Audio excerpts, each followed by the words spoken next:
hi hello నమస్తే welcome to social post TV నేను మీ anchor పప్పు ఈ రోజు మనతోని ఫేమస్ అడ్వకేట్ సాయి కృష్ణ ఆజాద్ గారు మనతో ఉన్నారు న్యాయపరమైన చట్టపరమైన సందేహాలు సార్ని అడిగి తెలుసుకోవడానికి ప్రయత్నిద్దాం నమస్తే సార్ నమస్తే అండి ఎలా ఉన్నారు బాగున్నా సార్ మీ దయ వల్ల ఓకే సార్ విన్నాం ఇది 490A సెక్షన్ అనేది వెళ్ళిపోతుంది అండ్ బిఎన్ఎస్ అనేది వస్తుంది అసలు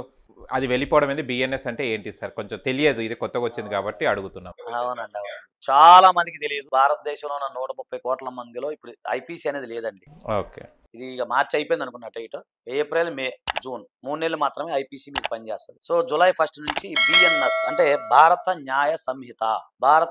సంహిత అనే కొత్త చట్టం వస్తుంది ఐపీసీ ప్లేస్ లో ఇండియన్ పీనల్ కోడ్ వెళ్ళిపోయింది డిలీట్ అయిపోతుంది ఓకే సో దాంట్లో ఉన్న సెక్షన్స్ మాక్సిమం డిలీట్ అవుతుంది అంటే తెలుగులోనే మొట్టమొదట మనమే చెప్తున్నాం మన ఛానల్స్ లో కూడా చాలా సార్లు చెప్పడం జరిగింది సో మీరు జస్ట్ బిఎన్ఎస్ తెలుగు అంటే మీకు అన్ని వచ్చేస్తాయి గూగుల్ అన్ని వీడియోలు వస్తాయి సో ఇప్పుడు వచ్చేసరికి మీకు రానున్న 2-3 నెలల తర్వాత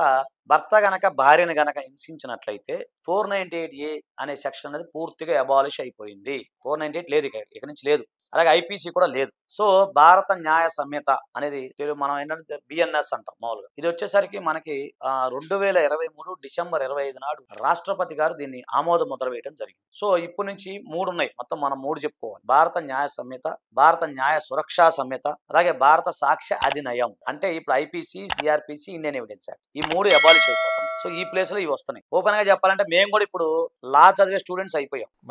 మళ్ళీ ఏబీసీలు నేర్చుకోవాలి మేము కూడా అంటే అఫ్ కోర్స్ దాని మీద అవగాహన ఉంటుంది కాబట్టి సేమ్ అదే విధంగా సెక్షన్స్ మారిపోతుంటాయి ఇప్పుడు మనకు వచ్చారు మీరు ఇందాక 498A అన్నారు ఐపీసీ ఆ 498A సెక్షన్ బదులు ఇప్పుడు 85-86 కి వస్తుందండి 84-85-86 దాంట్లో మీకు సెక్షన్ 85 వచ్చేసరికి భర్త గనక భార్యను గనక హింసించినట్లయితే ఈసారి నుండి సెక్షన్ 85 ఆఫ్ బిఎన్ఎస్ అనాలి మీరు సినిమాలో కూడా అన్ని మారిపోవాలి ఈసారి కూడా ఐపీసీ ప్రకారం నిందితుడికి యావజ్జీవ కారాగార శిక్ష అనకూడదు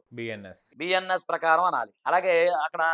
302 ఉంది అది పోయింది ఇప్పుడు 100 అని చెప్పాలి 100 101 102 దాని కింద అతనికి వస్తుంది అలాగే 420 ఉంది సెక్షన్ 420 అది తీసేసారు 420 గడరా అది లేదు ఇప్పుడు అంటే చీటింగ్ అది లేదు ఇప్పుడు 318 318 సెక్షన్ ఉంది సో అలాగే అంటే దీనికి సంబంధించి భార్యాభర్తలకు సంబంధించి ఎవరైనా సరే ఇప్పుడు ఉదాహరణకి ఒక వ్యక్తి భార్య బతికున్న కానీ మరొక వివాహం చేసుకున్నాడు అనుకుందాం అదోసరి 494 ఐపీసీ ఇప్పుడు అది తీసేసారు అది కూడా పోతుంది అది వచ్చేసరికి ఇప్పుడు మీకు 82 నుంచి స్టార్ట్ అవుతుంది 82-83 వచ్చేసరికి మీకు సెక్షన్ గుర్తుపెట్టుకోండి సో దీని ద్వారా ఏమైందంటే మీకు కొత్త సెక్షన్స్ కొంచెం బాగా తెలియాలి మనుషులకి కాబట్టి ఏంటంటే ఇది అందరికి ఉపయోగపడే వీడియో కాబట్టి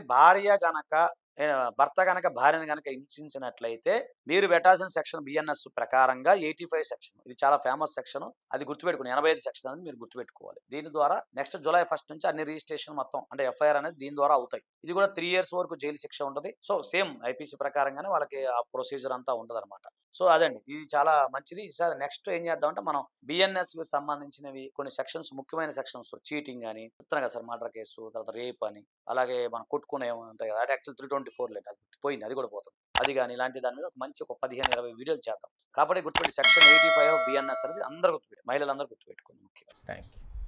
థ్యాంక్ యూ నమస్తే చూశారు కదా ఫ్రెండ్స్ మీకు గనక మా వీడియో నచ్చి లైక్ చేయండి షేర్ చేయండి కామెంట్ చేయండి సబ్స్క్రైబ్ ఛానల్ అక్కడ గంట సింబల్ టంగును కొట్టండి నేను మీ యాంకర్ పప్పు బాయ్